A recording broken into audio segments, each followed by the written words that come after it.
let's now turn to the final panel, and I would like first to invite Angela from the IMI office to try to summarize her take-home message, and then I will ask the panel to comment, and then hopefully we will also have time for you to make a few comments before we need to run downstairs. Exactly, because we cannot be late, so we have limited time now left. So that's why instead of asking questions to the panelists, I'll just go through the notes I took with the help of colleagues from the European Commission and IMI, and ask you to complement it so that our results, our output of this workshop covers the key messages that you'd like to see in this. So just for your information, I will go through the objectives in the presentation to the plenary session. And then then I'll move into the different sessions that we've had today. So this is one slide on the highlights of the discussion that we had in the Setting the Scene session. So there we took from the WHO, we took the importance of this R&D blueprint as a take-home message. That the message there was that we cannot repeat the Ebola experience. We must have a preparedness strategy in the future. And then also one point we found important was that the WHO has the mandate to define priorities. Then from ACDC, we took, they presented quite a nice overview of the important research gaps that they see in specific, for specific threats. And one important point we took home there was that it is important to develop a code of conduct for collaboration between public health and industry, respecting the need for scientific independence. And some of the projects we're currently funding are actually already working on that. The European Commission presented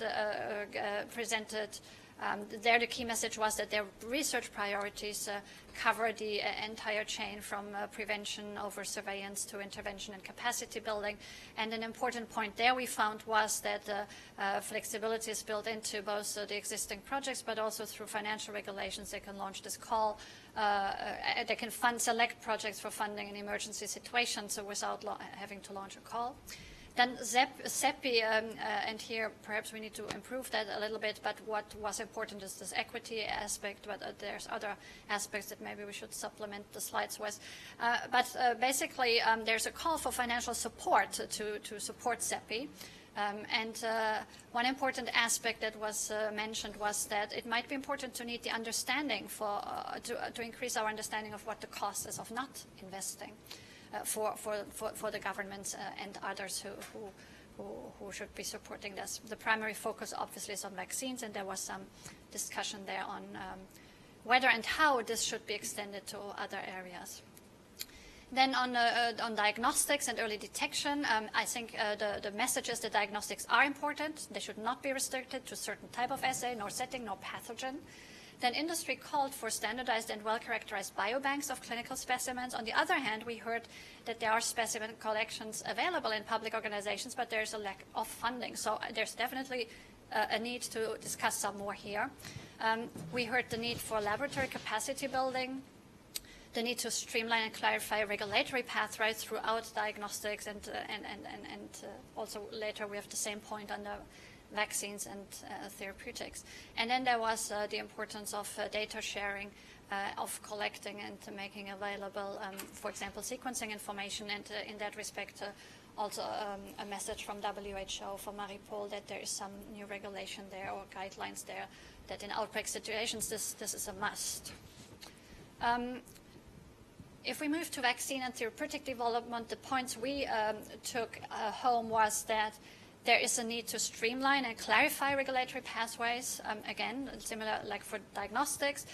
It's important to move from this project mode where individual projects are funded to more of a sustainable infrastructure approach.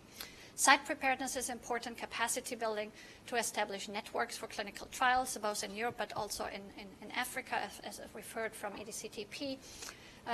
There's a need to build in search capacity in whatever we are developing to address the outbreak situation. The One Health approach, of course, remains important. And then there were gaps identified in epidemiology expertise, biostatistics, and vaccinology expertise, especially, but probably not limited to low-income countries. For the deliverables, so this is now the deliverables. So basically, the the missing pieces where action should be taken either by public or private or whatever sort of support and funding. So clearly there's a missing piece or a potential opportunity in diagnostics. There's a huge potential for collaboration between stakeholders to just understand better what the needs are in the field. There's a need for sustainable biobanks and a need to agree on what specimens are needed, on the protocols, on the standards. There's a need to develop regulatory pathways and identify means of accelerating ethics approval, and some of this could be covered by a public-private partnership, we believe. Then in vaccines, there's the ZEPI, and there's also the Biopreparedness organization proposed by GSK, and there is a potential role probably for IMI, and this can be further explored. Therapeutics, more effort, at one point it was made that more effort into elucidating diseases mechanisms is needed. Advanced therapies capacity could be increased. And then some of the CEPI mechanisms that are now explored and tested for vaccines can be leveraged for therapeutics as well. To continue with deliverables, capacity building is in potentially affected countries is key and must be sustained. So sustaining, making sure efforts are sustained is very important. And one example that was mentioned is that for especially African countries, as mentioned by Michael, creation of centers of excellence by supporting institutions rather than individuals. Institutions that have a career development strategy in place is important in that respect to ensure that the support is made sustainable. There's throughout different speakers' presentations, we've heard that there is more work needed in social science to address the acceptance and prepare of different clinical trials of vaccines or therapeutics in affected countries, prepare for deployment, and also to need to improve communication and address vaccine hesitancy. And then finally, the last point here is that care should be taken to avoid too many initiatives and duplication of efforts, that objectives and responsibilities must be clear. So I will sit down now, and whatever you want me to change or supplement or add to this or remove, I'll take notes on my computer, and I'll hand over to Lina to moderate this. Yeah. So any comments from the panel? Yes. Okay, I take it that, repeatedly came out that the regulatory pathways are unclear, and but I hope that I clarify that the regulatory pathways are clear. Is how best to use them. That is what should be discussed, but Marco, they do not exist or they're rather we made the unclear. slides before you gave your Okay, presentation. thank you. All right. So one thing so to I hope that it will be amended at least.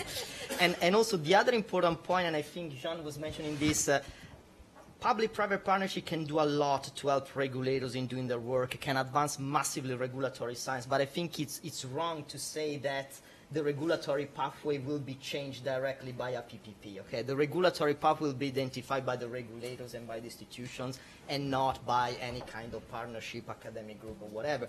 So I think it's important to maintain this distinction, because I often hear that there are attempts to use projects, funding research in order to try to come up with regulatory guidance or regulatory pathway. No, that's not the point. The point is to come up with better science that could inform regulators and could make development for vaccine and drugs more streamlined. If I may, that So, I saw Andela use a term which puzzled me, scientific independence. So during my PhD, I've been taught that you have two types of statistical risk, alpha and beta, and then based on that you can conclude.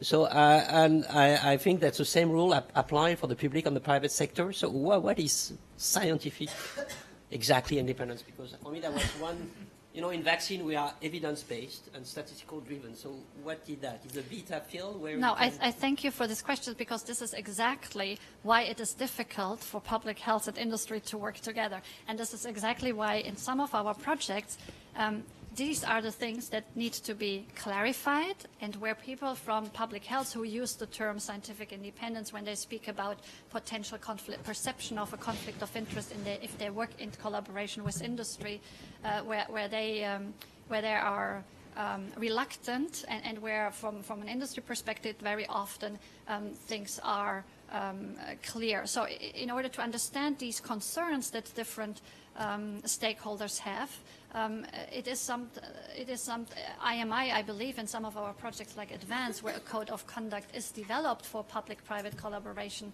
in the field of vaccine, can bring this, can offer this neutral platform where those stakeholders can come together and understand each other's concerns better, and the reasons why someone from a public health institute would not want to come to a meeting hosted on-site in a pharma company, for example. Mm-hmm. So I think a lot of this can be improved by just understanding each other's concerns better and understanding each other's priorities and mandates better.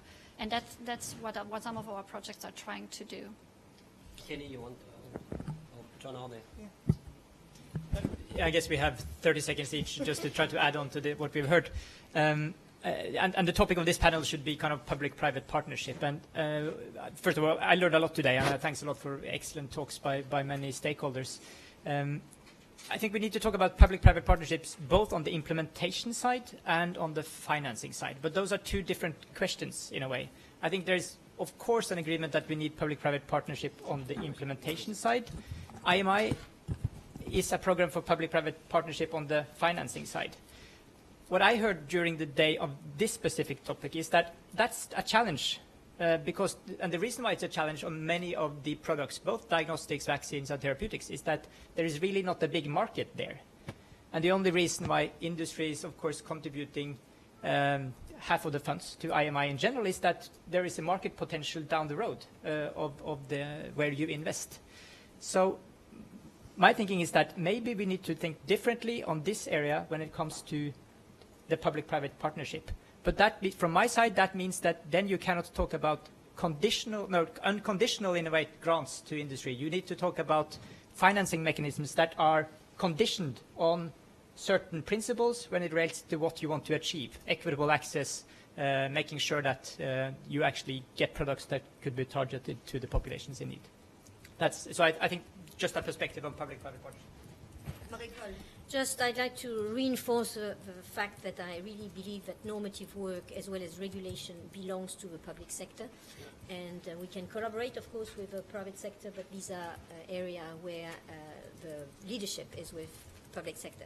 Now, seeing the areas for IMI, and my apologies if this is something that IMI cannot invest in, but if you look about preparedness and preparation of these countermeasures, things that we have not discussed today, and we will not have the time to discuss, but may be considered by IMI, is about animal model platforms that would potentially help different industry developing countermeasures for different, have some comparative analysis to see how to move forward.